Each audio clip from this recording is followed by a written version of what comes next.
समझे।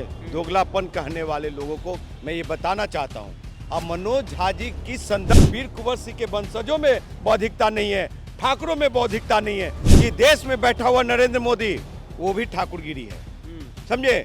अमित शाह जिस कुर्सी पे बैठा हुआ है वो भी ठाकुरगिरी है। वो संघी लोग जानते हैं, वो भाजपा वाले लोग जानते हैं कि ये प्रसंग जो मनोज झा बोल रहे हैं, इतने मैं भी दिल्ली यूनिवर्सिटी में इंजीनियर रहा 7 साल और वो भी वहाँ के प्रोफेसर हैं। अब आज अस्तित्व के लिए सड़कों पे आ रहे हैं। ये जो जीभ काटने की बात, मूड़ी कलम करने की, सर कलम करने की बात कर रहे हैं, वो आरजेडी का दिन है, सामाजिक न्याय का दिन है और समाजवादियों का दिन है, जो कि बुला करके ला करके टिकट दे करके सदन में पहुंचा दिया जाता है कि कुछ कवि और कुछ पत्रकार चिंगारी का काम करते हैं, चिंगारी जैसा बात बोलते हैं। उनके बातों में, उनके कविताओं के द्वारा समाज में कुछ बातें फैल जाती है, कुछ अलग अलग धाराएं बन जाती है। कुछ दिन पहले संसद में मनोज झा जो कि राज्यसभा सांसद हैं, उन्होंने कविता पढ़ा था ठाकुर का कुआं। उस कविता के बाद पूरे बिहार में या देश में बवाल मची हुई है। राजद से मनोज झा भी हैं और राजद के विधायक हैं चेतन आनंद। उन्होंने मनोज झा पे तीखा टिप्पणी किया है, यहाँ तक कि दोगलापन शब्द का यूज किया है। उस बारे में कोई भी राजद कार्यकर्ता या राजद नेता बोलने के लिए तैयार नहीं है।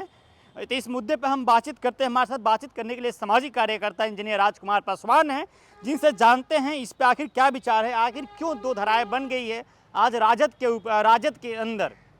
बातचीत करते हैं। सबसे पहले इंजीनियर राजकुमार पासवान जी, हमारे चैनल में आपका स्वागत है। जी नमस्कार। एक कविता सुना होगा आपने संसद में, ठाकुर का कुआं। जी जी। मनोज झा ने जो पढ़ बताया था अपने बयान के साथ में। उसके बाद राजद के जो विधायक है चेतन आनंद, उन्होंने दोगला शब्द से उनको नवाजा है। देखिए, दोगलापन नीति नहीं चलेगी। चेतन आनंद जी का अपना संस्कार हो सकता है, लेकिन ये वीर कुंवर सिंह और महाराणा प्रताप का संस्कार नहीं है, समझे। दोगलापन कहने वाले लोगों को मैं ये बताना चाहता हूँ। अब मनोज झा जी किस संदर्भ में कहा, किस लिए कहा, ये आपको बता दूं कि चेतन आनंद जी को समझ के पढ़े हैं। आपको बता दूं कि देश में बैठा हुआ नरेंद्र मोदी वो भी ठाकुरगिरी है, समझे। अमित शाह जिस कुर्सी पे बैठा हुआ है वो भी ठाकुरगिरी है। अगर हमारे समाज जाति दुसाध में अगर कोई बैठा हुआ है वो भी ठाकुरगिरी है। तो उस ठाकुरगिरी की बात की जा रही है, ना कि ठाकुरों को, राजपूतों को टारगेट किया जा रहा है। और चेतन आनंद जी, आप अगर पढ़े लिखे हैं तो मैं भी पढ़ करके वो कविता सुना देता हूं, जो कि ठाकुर का कुआं लिखने वाले ओम प्रकाश वाल्मीकि जी हैं। उन्होंने लिखा है, चूल्हा मिट्टी का, मिट्टी तालाब की, चूल्हा मिट्टी का, मिट्टी तालाब की, तालाब ठाकुर का। फिर आगे चलिए, भूख रोटी की, रोटी बाजरे की, बाजरा खेत का, खेत ठाकुर का। ये लिखा हुआ है। आगे जो जिस पे विवाद हुआ है, बैल ठाकुर का, हल ठाकुर का, हल का मुठ पर हवेली अपनी सफल ठाकुर का, फसल ठाकुर का। तो ये उन्होंने बोला, जिसके कारण विवाद हुआ। लेकिन ये किस प्रसंग में कहा गया, किस लिए कहा गया, और बता दूं, मैं प्रोफेसर मनोज झा जी को मैं व्यक्तिगत रूप से जानता हूं और वो एक समाजवादी नेता है। वो सभी जाति, सभी धर्म को साथ लेके चलने वाले हैं। मैं भी दिल्ली यूनिवर्सिटी में इंजीनियर रहा 7 साल और वो भी वहाँ के प्रोफेसर हैं और हम लोग की गहरी मित्रता है। हमने देखा है उनको कि हमसे वो छुआछूत नहीं कभी किया, न बैर किया। मैं उनके किचन तक जाता था। तो वैसे व्यक्तित्व को आप करें कि वो गलत बोले, कभी गलत वो मैसेज नहीं दे सकते। उनके पास शब्द का चयन होता है और लगभग हजारों लाखों किताब उन्होंने पढ़ा है।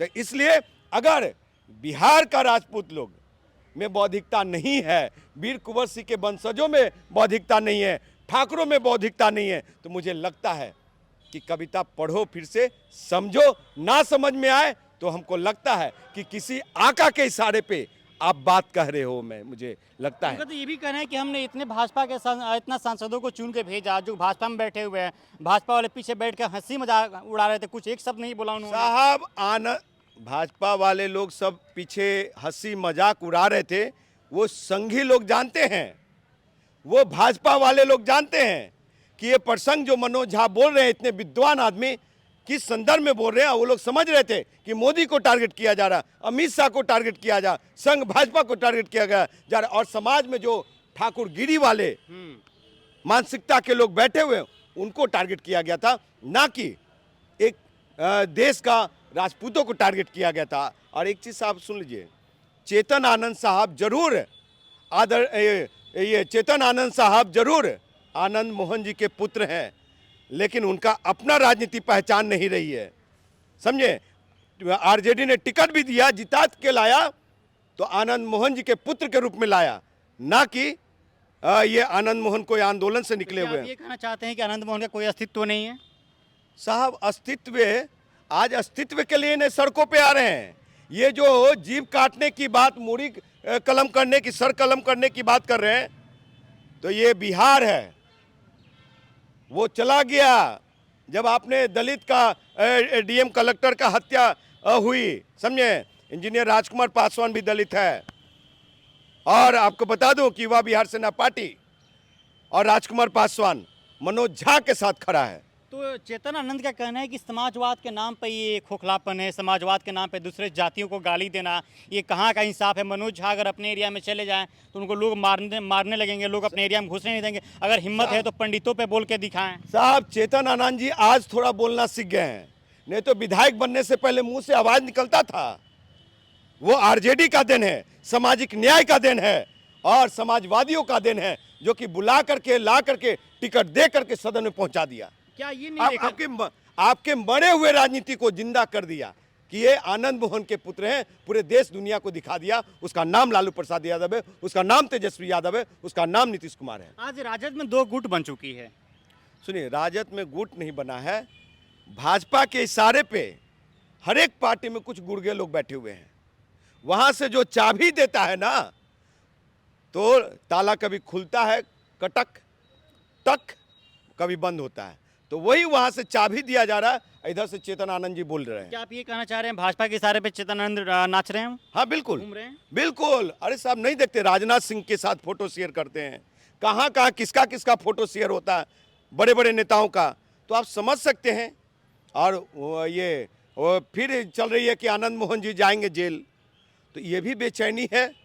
और हो सकता है कि वहाँ गृह मंत्रालय से मोटा भाई की तरफ से कुछ मिला होगा आश्वासन, तो चेतन आनंद जी बोल रहे हैं, लेकिन पूरा देश मनोज झा जी के साथ खड़ा है। Tejashwi Yadav A to Z लेकर चलने की साथ बात कर रहे हैं। कहीं ना कहीं जो A to Z है उसमें सफल नहीं दिख रहा अरे है। साहब, जो स्वर्ण समाज के लोग हैं, जो नेता हैं, वो कहीं ना कहीं पीछे हटते हुए देख रहे हैं। सुनिए, A to Z की ही खूबसूरती है कि चेतन आनंद जी विधायक बने। और आपको बता दें कि मनोज झा जी जब आरजेडी के प्रवक्ता बनने जा रहे थे, उस समय मैं साथ दिल्ली में था, समझे। और जब मॉर्निंग वॉक इवनिंग वॉक जाते थे तो संघ भाजपा के लोग कहते थे मनोज झा जी को तोड़ने का बात करते थे, मैं साथ में था। मनोज झा जी को कहते थे कि सब चीज़ बढ़िया है, आपकी बौद्धिकता को सलाम है मनोज झा जी, लेकिन आप गलत पार्टी में हैं। बोले कि मैं गलत पार्टी में नहीं हूँ, उस समाज को आगे लेके चलना है, जो परसेप्शन है लालू प्रसाद यादव के खिलाफ उसको ख़त्म करना है। और वही उस अभियान में लगे हुए हैं प्रोफेसर आनंद जी, ये प्रोफेसर मनोज झा जी। प्रोफेसर मनोज झा जी उस अभियान में लगे हुए हैं। और वैसे व्यक्तित्व को अगर कोई गाली बकता है तो समझिए कि विद्या पे, सरस्वती पे, संविधान पे गाली देता है। चलिए, तो आप साफ तौर पर मनोज झा का समर्थन करते हैं? एक दुसाध पुत्र है, हम भी राजस्थान से गहलोत का खून है, और कहते हैं हम खड़े हैं मनोज झा जी के साथ, पीछे हटने वाले नहीं है, 1 इंची भी नहीं। चलिए, धन्यवाद हमारे साथ बातचीत करने के लिए। नमस्कार। तो आपने सुना कि राजकुमार पासवान का साफ तौर पे कहना है कि हम मनोज झा के साथ में हैं, और जिस तरीके से चेतन आनंद ने कहा कि समाजवाद के नाम पे दोगलापन है, तो ये कहीं ना कहीं गलत है। और आज के समय में राजद के अंदर से कोई इस मुद्दे पे बयान देने के लिए तैयार नहीं हो रहा है। चलिए, बहरहाल इस खबर में इतना ही। मेरा नाम आदित्य, अब तक पंचायत देख रहे थे। चैनल पर नए हैं तो हमारे चैनल को सब्सक्राइब कीजिएगा, फेसबुक पेज को साथ साथ फॉलो कीजिएगा, वीडियो को शेयर कीजिएगा और अपनी प्रतिक्रिया कमेंट्स के जरिए ज़रूर बताइएगा। बहुत बहुत शुक्रिया।